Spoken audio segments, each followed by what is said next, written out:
Welcome to Discover Greater Lansing. Whether you're exploring the rich history of the state capital or indulging in incredible local food, there's always something exciting happening here. Discover living.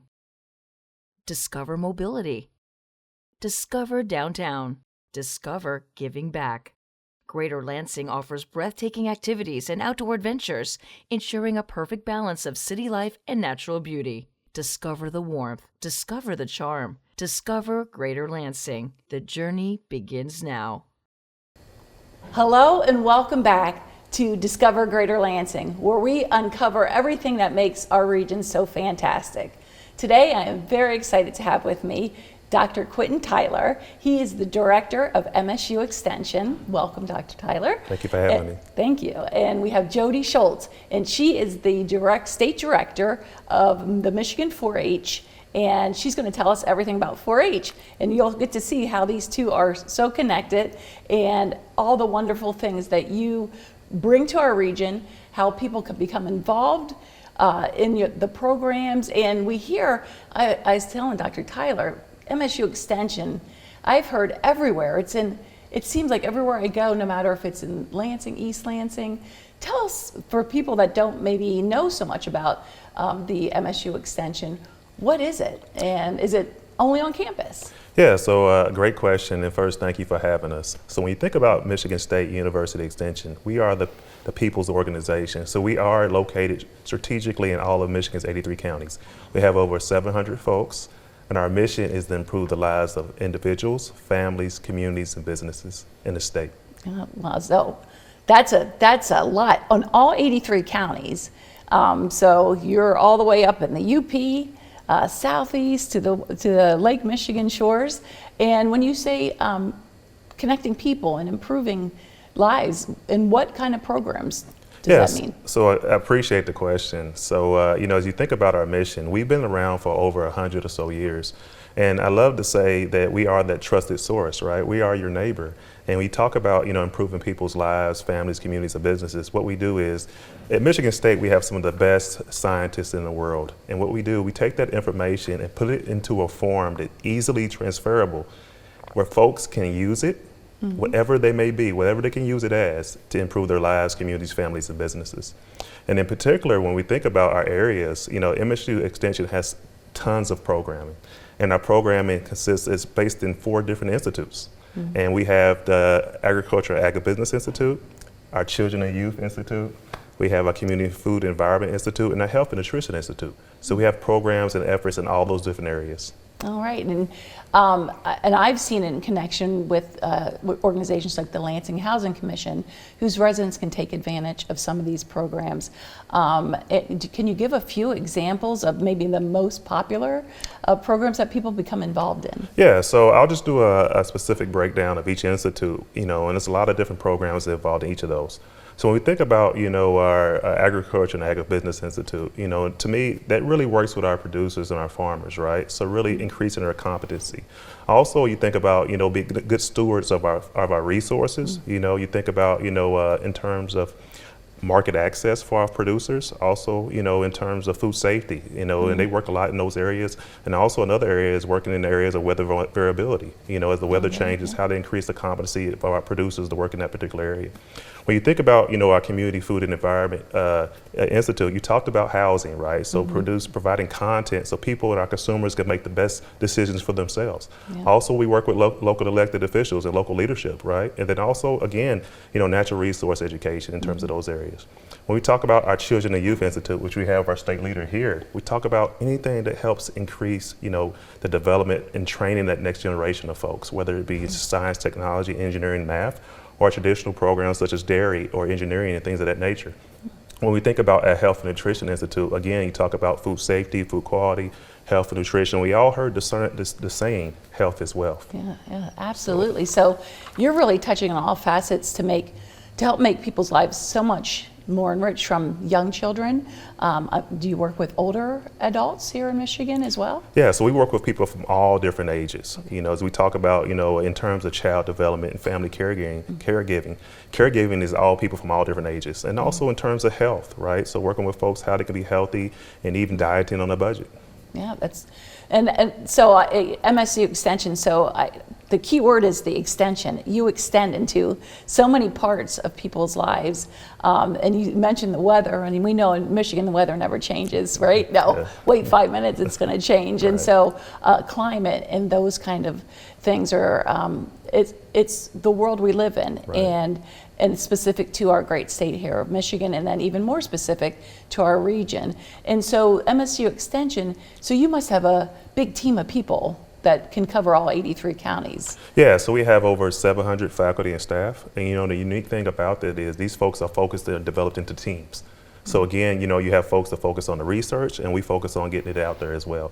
So when we think about, we have experts, instructors, you have specialists, we have a vast array of folks in Yes. MSU Extension. All right, so I'm trying to wrap my head around it. And so this it's educational, it's hands-on, it's about your health and just enriching people's lives, as Correct. we talked about earlier. So is there an opportunity then for people to go back to school and to learn some of these things for themselves, or is schooling not necessarily part of the program step? So I'm glad that you asked that question. So it's ongoing education, right? So it's not necessarily going back to school, but it's enriching you, whether it be a certification or techniques or skills that help you better prepare for what you're going to get into in terms of the other parts of your life. So for example, if you're working in child development, right, we have certifications in terms of that, or education or online courses regarding that. If you really care about your environment, the great resources that we have in the state, we have the Conservation Stewards and Resources Program, to help train folks, and these could be courses around 6 weeks or online programs. We also have folks that work in our master gardener space, that helps work with our plants and things of that nature. So again, it's that ongoing piece that makes, MSU Extension, very special and unique. I know so many people who've gone through the Master Gardener program, and of course their gardens are lovely, and it's something that I love to do, to get out there, especially once the weather starts to improve a little bit, and just get your hands in the earth. But the Master Gardener, I'm just going to take us down a little off ramp. Tell us a little bit, what's involved. As soon as you hear the word master, I'm like, oh, they must, tons of learning and schooling and lengthy process. But tell us a little bit about that Master Gardener program. So it is, so one of the things I'll mention is that MSU Extension relies heavily on volunteers, which is really important for our organization, also important for folks to give back. So first, Master Gardens is an opportunity to give back. So it's working whether it's in your community or working with youth or adults. So it's working around beautification. So again, it provides you that unique skill set that fits your current environment, whether it be in your local community, whether it be working with schools, or whether it be focusing on hands-on projects that you want to do with youth. So again, it's an ongoing learning process that meets you where you're at and meets your specific needs. Yes, so my ears perked up when I heard volunteer, because that's how people can get involved. And people, some may say there's nothing to do here. There's the entertainment, of course, venues, there's outdoors, there's athletics, but volunteering is something, especially in the greater Lansing region, people just love to give back, like you said. So how would someone become involved with MSU Extension? So again, one of our 83 offices, our folks throughout the county as well, and also just Googling MSU Extension. Okay. We have a robust volunteer system. And again, thinking about particularly, our youth involvement piece, I think last year alone we had over 20,000 volunteers. So MSU Extension is predicated on our volunteers and people giving back. And I will mention a quote. It says, "It's not what you receive in life, it's what you give." And that's really what we're about. Absolutely. Oh, gosh. Dr. Tyler, I just love everything you're saying and want to find out more. So we can just Google it, MSU Extension. Before we switch over to one of your awesome programs, can you say something that you most want people to know about MSU Extension, something you want to leave them with today? So MSU Extension is an organization that's based on the needs of our people in our state. Whether it's tourism, whether it's education, whether it's agriculture, whether it's health and nutrition, we have something for everybody. And I want folks to know that this is truly an organization that's embedded in the state, it's embedded in our counties, and we are the people of the state. Awesome. Thank you for all you do. Now we're going to dive right into, who doesn't love 4-H? It's kids and animals and crafts and learning so many things about life, hands-on. So Jody, do you want to just, the case has been forever since someone talked about 4-H. First of all, I love, it's always lucky, right? You have the Shamrock represented there, but tell those of us who don't know, so part of MSU Extension and what the 4-H program and what your role is in that. Yes, so 4-H is a youth development program. We work with youth ages 5 through 19, and we're in all parts of communities across the state of Michigan. And we're actually national and international as well. But we're in urban communities as well as rural communities and everywhere in between. 4-H is a program where youth participate and they reach their full potential, and we help them to realize that full potential through projects and programs that they can participate in. Yes. So so there are so many things. I know, like the animals, caregiving for animals, raising their own animals, and then being able to show them. And I've been out to MSU where they have the 4-Hers, and they're in the pens with their animals and just grooming them and getting them ready for show. And then, eventually they're learning how, the process is that they will maybe sell their animal, and then that'll help raise funds for the program and for their work and what they do with 4-H. And then it goes the other gamut. Someone mentioned sewing and canning, which are lifelong skills. My daughter teases me because her Girl Scout badges I super glued on because I forgot my sewing skills, so I probably should sign up for 4-H. But 4-H is the whole gamut, no matter what, even if a kid doesn't know their interest, right? Right. How does a child or an adult, I don't know what the age ranges is, I always think children, but how does someone get involved? Yeah, so it's based on their interest. So if kids have an interest in a certain project area or something that they want to learn about, we probably have a program for them. We do programs and projects around archery and beekeeping, coding, digital marketing, entrepreneurship, financial management, you name it. And we have volunteers that help and support them right alongside of our staff. So like I said, if they have an interest, we probably have a program for them. And they can participate in clubs. That's usually what people think about when they think about 4-H, is participating in those year-round clubs. But we also have short-term club experiences, as well as camps and in-school programs and after-school programs too. Wow, so 4-H seems like it's grown over time to cover all those interests. Back in my age, digital media and marketing, which now I know all about, but when I was a child, that would have been something new and exciting. And you said coding as well? Yeah, absolutely. So an interest for anybody. Right. What are some of the most more unusual, or something maybe someone didn't think about that you've seen maybe a spike in interest? We have a big spike in interest in career readiness and getting ready for whatever that next thing is in life. Always working with kids to try and help them reach their full potential, and doing that through building skills and just helping them to become the person that they want to become and reach the goals that they have. And I love that. And is that also like the MSU Extension in all 83 counties? Somebody could find a club or get involved locally? Absolutely. We're in all 83 counties, and to reach us, they can do a Google search or contact their local MSU Extension office.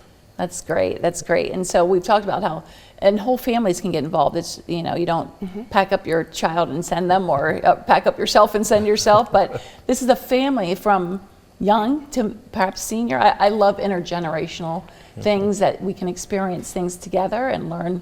I know I'm inspired every day from my granddaughter who's 5, So for families, right? Absolutely. Absolutely. It can also be a family thing as well. And that's where we rely a lot on our volunteers. A lot of our parents are our volunteers. Teachers in schools are volunteers as well. So it's the whole gamut. The whole family can participate in 4-H. It doesn't just end when you're 19 and graduate out of the program. Yeah. And so, were you involved? I was. And what did you do? I did a lot of still projects, so the crafts and the cooking, and then I also showed sheep. Wow, that's awesome. Yeah. So exciting. And that's just one of your many programs, Dr. Tyler, right? That the 4-H program, which seems like a huge program in itself. How many programs in the expanse of the MXU Extension, approximately? Dozens and dozens. Yeah, hundreds and hundreds. Hundreds and hundreds, okay. So extend it. So all facets of life. Wonderful. So we only have a couple minutes left today. Anything that I maybe didn't hit on that you want to share with our viewers about MSU Extension in general, the 4-H program, any big things coming up that we can mark on our calendars? We have 4-H Exploration Days that takes place on campus coming up this summer. That's an opportunity for youth across the state to come to campus and experience what campus life is like while also exploring the things that happen at MSU. Overall, we have about 160,000 kids in 4-H and almost 10,000 volunteers. So it's a wonderful place to be, Yes. and a welcoming place. It sounds, I just want to go there now. I want to, and I, like I said, I've been through the fairs, and that's another great thing about Discover Greater Lansing. We don't talk about the fairs, the Ingham County Fair, the Eaton County Fair, Clinton County Fair. I mean, all around us, we have these big fairs that showcase the work of 4-H. So we got another minute left. So I always like to ask my guests is, now we're walking out of our own box. What are some of the things you most enjoy about being in Greater Lansing? Some of the things that you're an ambassador here that you may tell someone who's, oh, what's there to do around here? What are some of your favorite things? Well, I like spending time, downtown. I spend some time at Lake Lansing. Oh, yeah. I like taking my daughter to Impressions 5. Yes, hands-on. We like doing a lot of things, and just the people are really great in this community. Awesome, I agree. And I love volunteering. Volunteering. It's a great way to give back to the community. So food banks are a great way to do that, animal shelters. It's a great place to be. Well, thank you, Dr. Tyler, Jody. We've learned so much today about MSU Extension, great things going on, not only in East Lansing, but all across all 83 counties. And Jody, your work with the children and all the different programs and giving them opportunities for growth. Thank you so much for being here today. Thank you for having us. Thank you.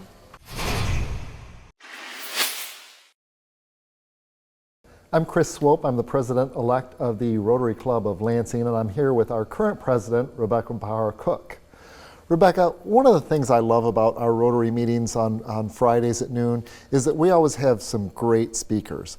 Can you give me some examples of some of your favorite speakers that we've had? Oh, absolutely. So President Kevin Guskowitz, the new president at Michigan State University, comes to mind. He came to speak to our Rotary right after his investiture, talk a little bit about what he was seeing on campus and plans that he had for the university and what we could be looking forward to as a good neighbor. So that was great. Just recently, we had the Chief Justice of the Supreme Court come, Elizabeth Clement, and she came and talked to us a little bit about the philosophy behind the court, the kind of cases they like to listen to, the way the court's collaborative. She gave us kind of a behind-the-scenes peek at how they come and make the decisions that change every single Michigander's life. So that was kind of cool. We recently had Mark Totten. He is a former U.S. District Attorney. He came in to talk a little bit about what that office does and the way it works to protect people in the state of Michigan and how it goes from something that could be a problem to his office. It's amazing the types of people that we have coming in. The mayor of Lansing has come in several times to speak. Governor Granholm used to come in and give a sneak peek of the state of the state. Oh, wow. So we are really a special club being so close to the Capitol, and we get some really unique and innovative speakers. Well, that's great. So if you want to find out how to come to those meetings, go to lansingrotary.org. We'd love to have you join us and become a member.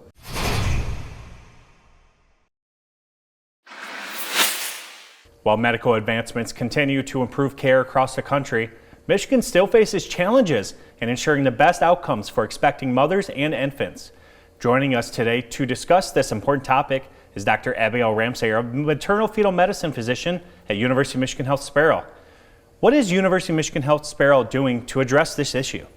Yeah, so we know that preterm delivery is one of the main drivers for infant morbidity and mortality in the state, and those preterm deliveries are either because of spontaneous preterm labor or because of a pregnant patient being sick and needing to be delivered earlier. So we have two spokes that we're kind of addressing, is one, identifying patients at risk for preterm delivery, and two is addressing medical complications that are the drivers for needing to be delivered early. And so one of the things we're doing, we're participating in the SOS Maternity Program, which is a statewide initiative that is housed out of Wayne State University. We're partnering with 14 health systems in the state of Michigan, both to identify patients at risk for preterm delivery by doing universal cervical length screening. When we have a cervix less than 2.5 centimeters in the second trimester, we know that those patients are at higher risk for delivering early. Other things we're doing is distributing aspirin for patients that are at high risk for preeclampsia, which is a blood pressure condition of pregnancy, in trying to reduce the hypertension-related morbidity and mortality. One of the biggest things that we can do as pregnant patients is to seek care, to get routine prenatal care, see your medical team regularly, and look out for those warning signs of preeclampsia and other complications. Thank you so much for being here. If you want to learn more about the care options available, go to uofmhelpsparrow.org/birthing. CATA's regional mobility solutions make a difference for our community. Hear what our writers and community leaders have to say about the value CATA delivers to the capital city area.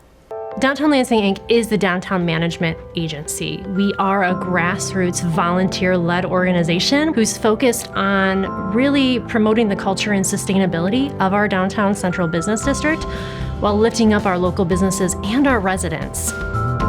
Shaping the future of an entire community alongside so many critical partners, it's rewarding. Creating spaces where businesses can really grow and become part of the long-term success and sustainability of not just downtown, but our entire city as well. CATA is one of those huge partners that do so much and bring so much to our community, from providing affordable and equitable transportation options for anyone who, whether they're coming in for work, they're coming to visit, they're being part of community events. They give funding assistance.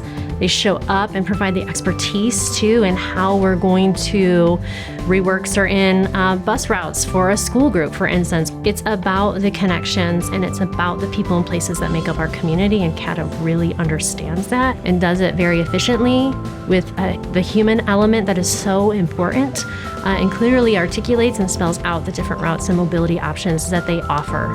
In general, I think having public transportation options is better not only for people who don't have access to their own transportation, but it's also just a more environmentally friendly way to get a lot of people around a lot of places. We've used CATA on and off ever since we moved out here to Michigan 11 years ago, mainly in between having cars, and it's just really helped us get from like point A to point B, whether it's work, appointments, shopping, pretty much wherever we need to go.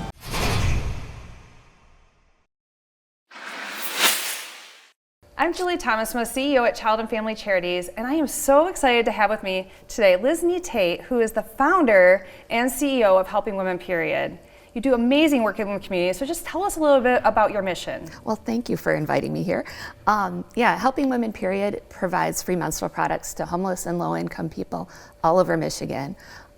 It's our goal to end period poverty, and so that's what we've been doing for the last 10 years. It's awesome work. And how do you work specifically with youth? So one of our goals this year is to help reduce absenteeism in schools, and what we're doing is providing free menstrual products to those kids that don't make it to school. 1 in 4 kids in Michigan miss school because they don't have the products they need at home to get to school. So that's our newest initiative, is trying to get those products to those kids at home. We're so thankful for partners like you in the community, and we are so excited to have you join our nonprofit hub. So talk to us a little bit about what that hub will mean for you in terms of collaboration and additional opportunities. I'm so excited. A lot of the other groups that are in the hub we already work with, and so it'll be really exciting to be able to collaborate with people right outside my door instead of going across the town. And we're really looking forward to that part. The collective impact that we can all have together, right? Exactly. So how do we learn more about your work? You can go to our website. We're on all the social medias. We always need volunteers. Okay. So that's one thing you can do. You can come and sign up and help us deliver product or sew bags or Okay, whatever. we'll definitely be sending volunteers your way, and please check them out. They're an amazing mission.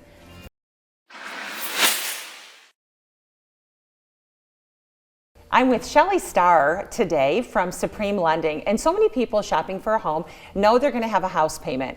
Shelley, I would love to have you kind of break down that house payment, because there's really 4 major elements to that a person's going to find out. So let's just tell them right now what those are. Wonderful. Yep, there are 4 big elements. Number 1 is your principal and interest, your property taxes, and your insurance.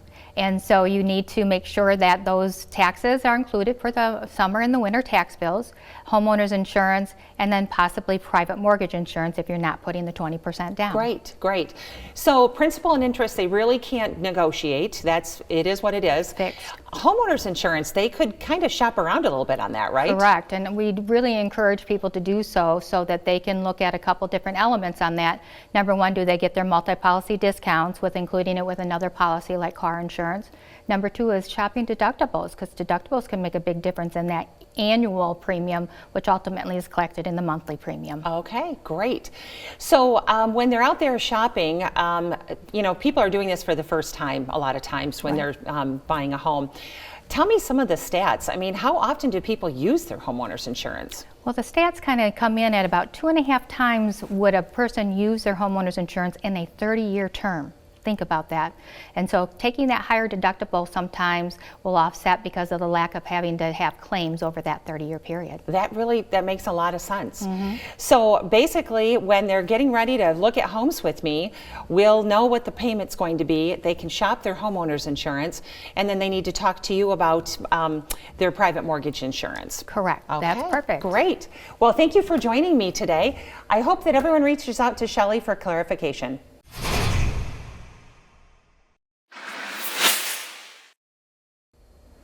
Hi, I'm Deanna East, and I'm an Associate Director with Michigan State University Extension. Here with me today is Erin Weiner, MSU Dairy Store Manager. Now, a lot of people will say that you have the greatest job on campus, being the manager of the dairy store. So for those who haven't been to the dairy store, tell us a little bit about what they can expect. Sure. Well, the first thing that you can expect when you walk in the door is to be hit with that amazing smell of fresh waffle cones that we make every morning. We have 13 different flavors that we serve on a rotational basis, a lot of them signature flavors that you really can't find anywhere else. Before you get to the ice cream, you're going to pass by over 100 different products from over 50 different Michigan-based companies. And that's everything from snacks and treats and jams and spreads and sauces, all kinds of different products. Get up to the counter, you're going to choose from one of those 13 different flavors, all of which are made right at the dairy plant on campus at Michigan State. So for those who aren't familiar with the campus of MSU, how do they find you? Yeah, we're right inside Anthony Hall, so you can just put MSU Dairy Store into any map application, it's going to take you right to us. We have a parking lot right out front, and we also have another parking lot out back on the weekends. Well, thank you, Erin, for telling us more about the MSU Dairy Store. And thank you for joining us to learn more about MSU Extension. Wow, what another great show and another reason to discover Greater Lansing. So many wonderful things happening in our great, great community. From living, working, and playing, we've got it right here in Greater Lansing. Thanks for joining us.